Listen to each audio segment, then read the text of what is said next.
Centrando este día martes, ya el último de septiembre, para meternos un poco en lo que va a ser el gran partido a las 7 de la tarde, en un rato nada más, que tendrá Newell's cerrando la fecha número 10 en el Coloso ante Estudiantes, en un partido, yo no sé si decir decisivo, pero sí importante por las aspiraciones que tiene la Lepra en el caso de querer obtener un lugar para clasificar a los octavos de final. Ciertas urgencias, ¿no? Como para calmar un poco el clima. Venimos de una semana complicada también desde el plano político, por así decirlo, y en el medio una realidad futbolística que es bastante complicada y que, bueno, hoy tendrá la posibilidad de torcer ese rumbo ante Estudiantes de La Plata. Bueno, Estudiantes, bravo el rival, ¿no? Teniendo en cuenta que quedó fuera de Copa Libertadores, que quiere ver si gana. Bueno, también uno atendiendo lo que es la provincia de Santa Fe, Unión atento a este partido porque por ahora es puntero. Si Newell's logra ganar, en este caso que no consiga la victoria Estudiantes, o sea empate,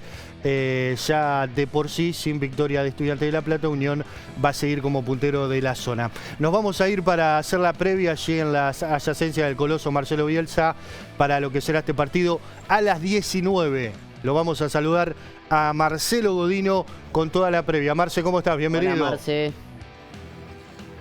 ¿Qué tal, Nico? Álvaro, ¿cómo están ustedes? Muy buenas tardes para todos. Tensa calma podría titularse aquí esta espera a menos de una hora del arranque del partido, que como bien decía Álvaro, en el final de septiembre será también el último partido de la fecha 10 de esta Copa de la Liga, torneo clausura, claro está, donde bien decían ustedes, con realidades diferentes, porque Estudiantes que viene golpeado porque quedó afuera de Copa Libertadores por penales, pero con la base del buen equipo de Domínguez viene a intentar ganar. Si gana será nuevo líder y único líder de la zona A, porque superaría por un punto a Unión, llegaría a 18, y Newell's, que hasta acá tiene 9, de ganar llegaría a 12 y estaría a 2 de ese octavo lugar, que es la aspiración de Newell's. Yo diría que hoy comenzará a ser un partido decisivo, ya de los decisivos, más allá que después de este van a quedar 6, porque si Newell's no gana va a quedar muy lejos de ese octavo hipotético lugar. De hecho, hoy arranca la fecha en el penúltimo lugar, solamente por arriba de Aldosivi, y la situación fuera del club, fuera de lo futbolístico, tampoco ayuda. Yo le decía tensa calma, por ahora con Publio que va viniendo a buen ritmo, pero que se espera la gran masa en la última media hora, en un horario bastante incómodo, se juega muy temprano, 7 de la tarde, y además con un clima político, porque acá estamos viendo justamente las 3 agrupaciones que por ahora van a presentarse a elecciones, juntando avales, así que también un clima preelectoral que va a llevar de aquí a menos de 2 meses a un mes y medio, sí, 2 meses y medio en realidad, a las elecciones pautadas para el 14 de diciembre, así que también eso está en el medio de la situación, con un Fabiani que veremos si termina el campeonato o no, y si en caso de ganar alguna lista lo confirma o no. Y bueno, mucho por hablar en esta previa del partido, donde Newell's tendrá la baja de Maroni, expulsado con roja directa en el último partido ante Belgrano.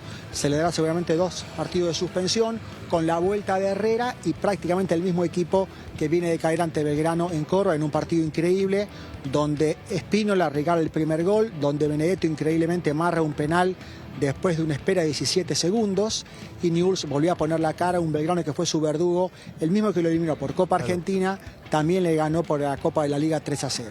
Bueno, Marce, hablabas, ¿no? A ver, sobre todo, más allá del clima político, todo esto que tiene que ver con un proceso institucional, con la semana pasada que hubo rumores de la posible, de esto que decíamos, ¿no? De la posibilidad de adelantar las elecciones, que después se confirmó que no se pusieron de acuerdo desde las agrupaciones en lo que fue esa famosa reunión, pero también la mirada en Fabiani, o sea, ya que por ahí ha tenido declaraciones que va a continuar, que se mantiene fuerte, pero hay que ver qué responde o qué mensaje le da al equipo, ¿no? Porque la última vez en Córdoba, la verdad que por lo que decía, la situación de Benedetto, lo que fue el primer gol de Belgrano, un equipo que directamente no respondió y que cometió errores que pagó muy caro. Sí, Nico, cuando un mismo equipo en 4 días le convierte 6 goles en 2 partidos, claro, evidentemente algo mal habrá hecho, más allá de las virtudes de Belgrano, que nadie se las quita, y el equipo Pirata es un buen equipo, que me parece que hoy por hoy, jugador por jugador, tiene más que Newell's, pero la diferencia fue muy grande. Te diría que en el futbolístico fue más grande en Villa Mercedes que en Córdoba, porque en Córdoba hasta el momento del segundo tiempo había sido un partido parejo, donde Newell's se equivocó en esas jugadas puntuales y perdió 1-0, pero había sido rival Newell's, no en Villa Mercedes, donde el equipo estuvo desaparecido, pese a que había arrancado ganando con aquel gol de Cocolizo González. Ya hubo un cruce entre Fabiani y uno de los candidatos a presidente, porque Fabiani dijo clarito en una entrevista, por supuesto que no sé en un medio de Rosario, porque con los medios de acá no hablan hace mucho tiempo, dijo que si lo echaran, porque Fabiani tiene contrato hasta diciembre de 2026, le van a tener que pagar todo, y ahí vino el cruce y la respuesta de D'Amico, expresidente, ahora candidato a intentar volver a ser presidente, diciéndole que ella le había debido en su momento favores a López y que ahora también debía irse junto con Astorre. Bueno, más allá de chicanas de un lado y de otro, Fabiani siempre tiene la intención de terminar el campeonato y de quedarse, pero todo dependerá, claro, de estos últimos resultados y de la imagen que deje el equipo. Un equipo que además también deberá renovarse mucho, salvo que la comisión directiva quiera lo contrario, porque muchos contratos se vencen, hay préstamos que no se van a renovar y habrá una renovación muy importante. Van apareciendo nombres, según Nacho Boero, el hombre que manejaría el fútbol como una especie de madre sería Roberto Sensini, que ya estuvo en el club como manager y fue el primer entrenador de la era democrática ya por 2008 con Lorente, cuando Newell's volvía después de la dictadura de Eduardo López, así que siempre Sensini es un hombre cercano a Newell's. También está por ahí dando vueltas, no se sabe bien en qué lugar, el nombre de Gerardo Martino. Y de las otras agrupaciones, la de Julián González y de D'Amico, todavía no hay nombres firmes, pero seguramente se van a ir tirando de aquí al 14 de diciembre. Digo esto teniendo en cuenta, muchachos, que ya lo hablamos la semana pasada, habrá muy poco tiempo para rearmar todo. Del 15 de diciembre que asuma el nuevo presidente hasta el 21 de enero, en apenas 40 días, hay que armar todo en lo futbolístico y por ese motivo el tiempo va a ser fundamental y va a correr en contra de los intereses de Newell's, ¿no? Marce, a ver, la verdad que es difícil centrarse solo en lo futbolístico por los últimos días que tuvo Newell's en relación a la cuestión institucional, finalmente el no adelantamiento de las elecciones, lo que pudo haber dicho Astorre, también lo que dijo Fabiani. Yo pienso un poco integralmente en cuanto al plantel, porque hay jugadores que van a continuar. Mi pregunta grande es, más allá de lo que pase este torneo, ¿no? En el que Newell's la tiene complicada para clasificar, sí, tiene que ganar varios partidos de lo que le quedan, no es imposible, lo puede hacer, pero digo, quien tome las riendas del club va a tener que pensar realmente qué hacer con muchos de los jugadores que están en esta plantilla. ¿Y a qué voy con esto? A que hoy parece difícil que uno o alguno de los que está pueda continuar, porque fueron muy pocos los que han estado a la altura en este año, me animaría a decir. Bueno, puntualmente, mira Álvaro, repasando el equipo titular, hoy te diría que se va a quedar seguramente Spínola, porque llegó para el segundo semestre, tiene contrato por un año el paraguayo, que hoy por eso no quiero titular, más allá de errores puntuales como ante Belgrano, pero Spínola se va a quedar. Es muy posible que si la dirigencia quiere, y obviamente también el manager y el nuevo entrenador, puedan continuar Lolo y Cuesta, más allá de edades grandes, pero son jugadores que han tenido sus oportunidades. Podría volver Glavinovic, que había estado en el fútbol brasileño a préstamo y volvió por una lesión. Hay que ver qué pasa con los marcadores de punta. Yo creo que Tavares no va a continuar. Veremos el caso de Montero. Y a partir de ahí sí, ver caso por caso. Yo creo que la intención de la dirigencia es que, por ejemplo, Herrera continúe. El jujeño que venía de Defensa y Justicia podría continuar. Veremos qué pasa con Cocolizo González. Si Benedetto no juega mucho, yo no sé si va a continuar después de diciembre, pero sí, se abre un mar de dudas de por lo menos 12, 14 jugadores, reitero, entre los que van a quedar libres porque se les vence el contrato en diciembre y algunos préstamos que a lo mejor no se han tenido en cuenta. Pero sí, va a ser un rearmado de un plantel muy, muy diezmado que ha tenido muchos problemas de lesiones, como por ejemplo Sotelo, idas increíbles de Martino en pleno campeonato y demás, ¿no? Hoy te diría que Newell's, como ya lo vengo diciendo hace bastante, hoy más que nunca son 11 jugadores y muy poquito más. Es como que en el banco tampoco hay soluciones, se han tirado a la cancha muchos juveniles y bueno, se arma el equipo y el plantel que Fabiani puede. En gran parte Fabiani tiene responsabilidad para mí en el armado de este último plantel, porque sí, en la pretemporada Newell's se reforzó realmente mal, muy poco para mal, y ahí Fabiani fue el director responsable. Anteriormente había recibido un equipo ya mal armado por Soso, hizo lo que pudo, pero justamente en junio, cuando había cambio de campeonato, apertura, clausura, ahí me parece que Newell's falló evidentemente, entre la falta de dinero posiblemente, la falta de recursos, y bueno, ustedes también saben lo que fue la novela de la ida de Navas, y todo muy desordenado, ¿no? Sí, yo digo, Marce, decía esto, digo, porque es cierto que hay que hablar de una reestructuración, pero no solamente de armar el plantel con los que llegan, sino porque va a haber muchos que se van a ir, entonces... no sé, pienso en un número, no, tal vez es exagerado, pero un número de 10, 12 jugadores que van a tener que llegar, seguro. Sé que es muy pronto, digo, porque Newell's tiene partido por delante, pero salvo que clasifique, que insisto, para mí es muy difícil, no es imposible, pero ya tiene que pensar también en el año que viene. Sí, ahí ya hay, como se dice ahora, un detalle no menor. No olvidemos, Álvaro, que Newell's está inhibido por FIFA, ¿no?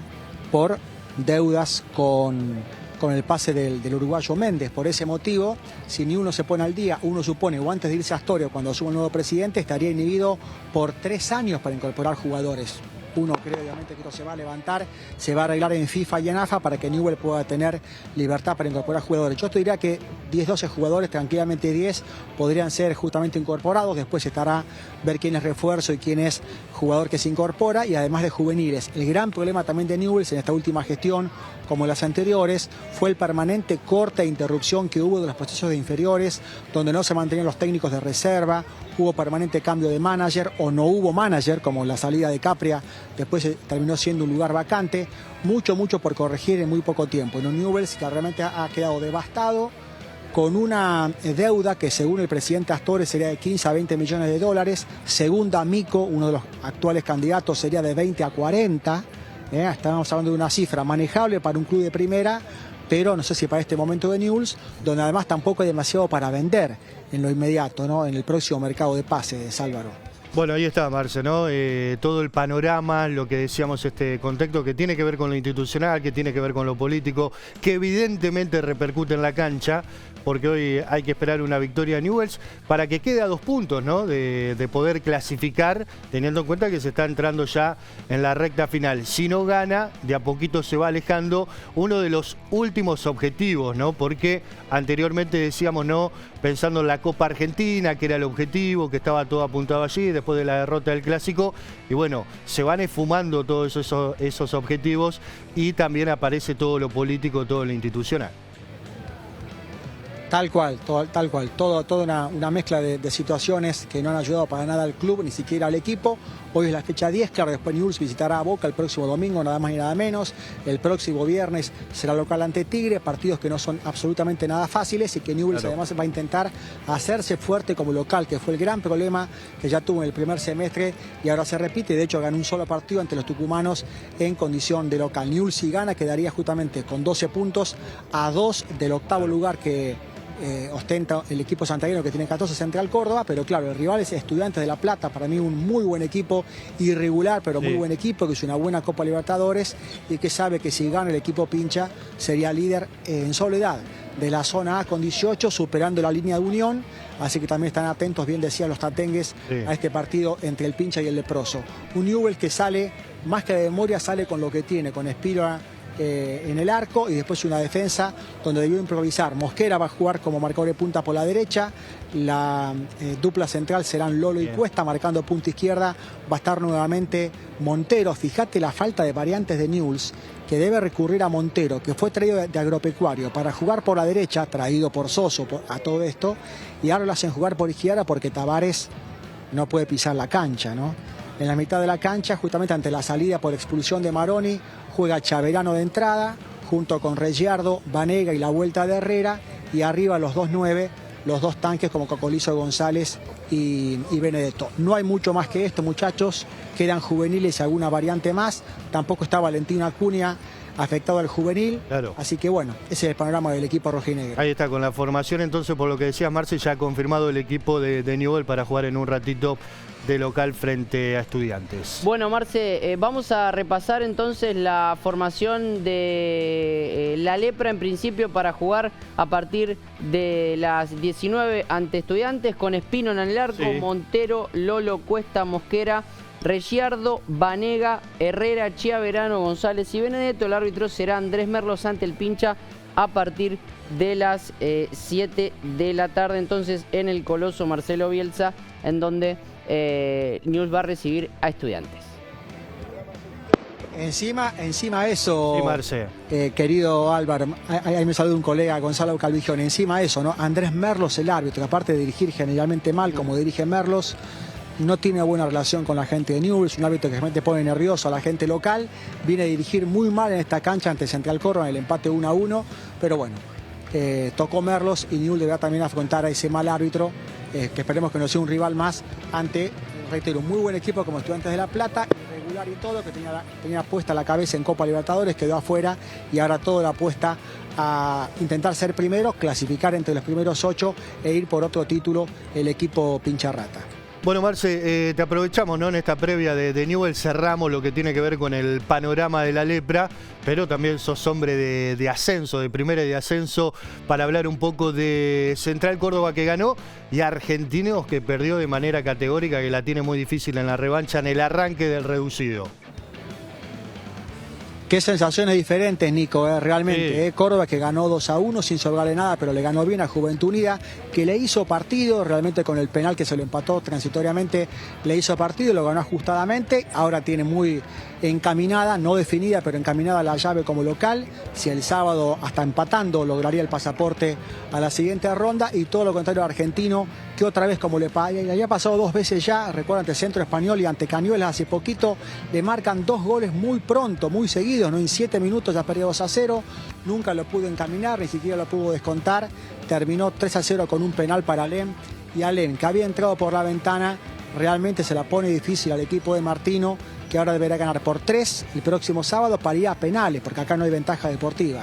Así que tendrá ya algún viso de hazaña si Argentino logra dar vuelta a la serie, al menos llegar a los penales, para lo cual debe ganar por 3. Sí, una gran sorpresa. Sí. Marce, pensando un poco en los próximos cruces, en el caso de que ambos pasen, digo, bueno, recién lo decías, el Charrúa tiene que defender esta ventaja y Argentino tiene que darlo vuelta literalmente para pasar. Después, en semifinales se va a sumar Ituzaingó, ¿verdad? Que perdió ante Camioneros la final. Claro, de estos 6 cruces quedan 6 equipos que se vuelven a ordenar según la tabla general. Ahí salen 3 cruces y de esos 3 ganadores, también partidos ida y vuelta, se suma Ituzaingó, que siempre definiría de local. Ituzaingó tiene la ventaja de ser, digamos, el número 1 de la tabla, que cuando queden los 4, siempre definiría de local en semifinal y ante la eventual final. Así que, bueno, Central Córdoba sabe que si pasa de fase, posiblemente vuelva a jugar como local el segundo partido, pero en semifinales ya puede ser otra historia. Solamente ganó Córdoba de visitante, el resto de los partidos fueron empate o victorias locales. Claro. Y otra gran sorpresa fue la victoria de la Madrid, que derrotó a Berazategui. De ahí podría salir el rival de Argentino, siempre y cuando Argentino pase, que hoy por hoy parece bastante complicado. Está complicado, sí, para el equipo de Martino. Marce, te agradecemos la previa de Newell's, también la actualidad con los equipos rosarinos en la primera C, así que seguramente la seguimos mañana y con todo el trabajo post partido allí en el Coloso Marcelo Bielsa. Cómo no, un abrazo, chao muchachos, hasta mañana. Gracias, abrazo grande. Ahí estaba Marcelo Godino ya en la previa del partido que comienza a las 19, Newell's frente a Estudiantes de La Plata.